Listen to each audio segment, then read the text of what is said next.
புதிய கட்சியை தொடங்கிய புகழேந்தி அதிமுகவிற்கு திடீர் ஆதரவு.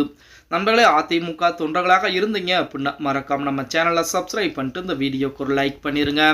அனைத்திந்திய அண்ணா திராவிட முன்னேற்ற கழகத்தை பொறுத்த வரைக்கும் 2026 சட்டமன்றத்திற்குரிய வேலைகள் அனைத்தும் விறுவிறுப்பாக போய்கொண்டிருக்கிறது. மாநிலங்களவை தொகுதிக்குரிய வேட்பாளர் கூட எடப்பாடி பழனிசாமி அறிவிப்புகளை கொடுத்திருக்கிறார். அதாவது ஒரு வேட்பாளர் பாமகவிற்கும் ஒரு வேட்பாளர் நமது அதிமுகவிற்கும் என வேட்பாளர் பெயர்கள் கூட அறிவிக்கப்பட்டிருக்கிறது. இப்படிப்பட்ட ஒரு சூழ்நிலையில் நேற்று தினம் ஒரு முக்கியமான நிகழ்வும் தமிழகத்திலே நிகழ்ந்திருக்கிறது அப்படின்னே கூட சொல்லலாம். புதிதாக ஒரு கட்சியை ஆரம்பித்திருக்கிறாராம் நமது பெங்களூரு புகழேந்தி அவர்கள். அதாவது ஓபிஎஸ் அணியிலிருந்து பிரிந்து தனி அணியை உருவாக்கி அதிமுக ஒன்றிணைய வேண்டும் என சொல்லிக் கொண்டிருந்த அந்த நபர் தற்சமயம் புதிதாக ஒரு கட்சியை ஆரம்பித்திருக்கிறார்.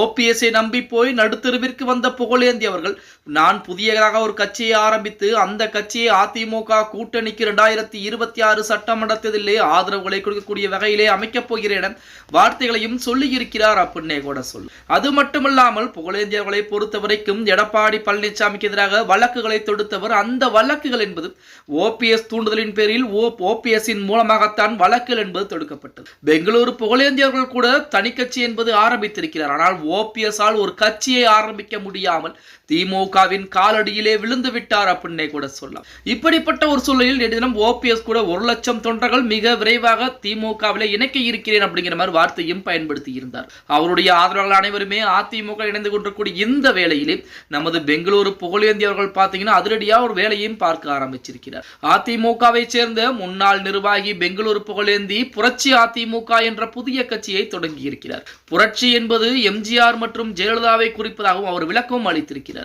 டெல்லி தேர்தல் ஆணையத்திலும் கட்சியை பதிவு செய்துள்ளதாக தற்போது தகவல் என்பது வெளியாகிக் கொண்டிருக்கிறது. மேலும் வரக்கூடிய சட்டசபை தேர்தலில் புரட்சி அதிமுகவிற்கு ஆதரவு அளிக்கும் என தகவலும் இணையதளங்களிலே உலா வந்து கொண்டிருக்கிறது அப்படின்னே கூட சொல்லலாம். இப்படிப்பட்ட ஒரு சூழலில் சமீபத்தில் தான் நமது புகழேந்தி அவர்கள் அந்தர்பல் டீம் அடித்திருந்தார். நான் என்னுடைய தனிப்பட்ட விருப்பத்தின் பேரில் எந்த வழக்குகளையும் தொடுக்க கிடையாது, அதற்கு மாறாக ஓபிஎஸ் அவர்கள் ஓபிஎஸ் உடைய தூண்டுதலின் பேரில் ஓபிஎஸ் சொன்னதின் பேரில் தான் நான் வழக்குகளை தொடுத்திருந்தேன். அதாவது இரட்டை இலட்சணத்துக்கு எதிராகவும் எடப்பாடி பழனிசாமிக்கு எதிராகவும் வழக்குகளை தொடுத்தது நான் கிடையாது என அந்தர்பல் டீ கூட அடித்திருந்தார் அப்படிங்கிற தகவல்களாம் இணையதளங்களிலே உலா வந்து கொண்டுதான் இருந்தது.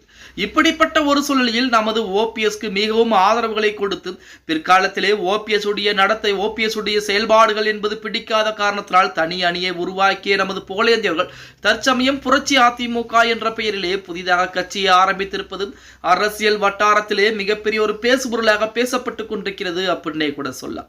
எது எப்படி இருந்தாலும் 2026 சட்டமன்ற தேர்தல் என்பது பழைய தேர்தல்களை காட்டிலும் மிக மிக முக்கியத்துவம் வாய்ந்த ஒரு தேர்தலாகத்தான் பார்க்கப்பட்டுக் கொண்டிருக்கிறது அப்படின்னே கூட சொல்லலாம். ஓகே गाइस, வீடியோ பிடிச்சிருந்தா மறக்காம லைக் பண்ணிருங்க. அப்படி நம்ம போடக்கூடிய வீடியோ பத்தின கருத்துக்களை கீழே உங்களுடைய கருத்துக்களை மறக்காம கமெண்ட் பாக்ஸ்ல பதிவுங்க நண்பா.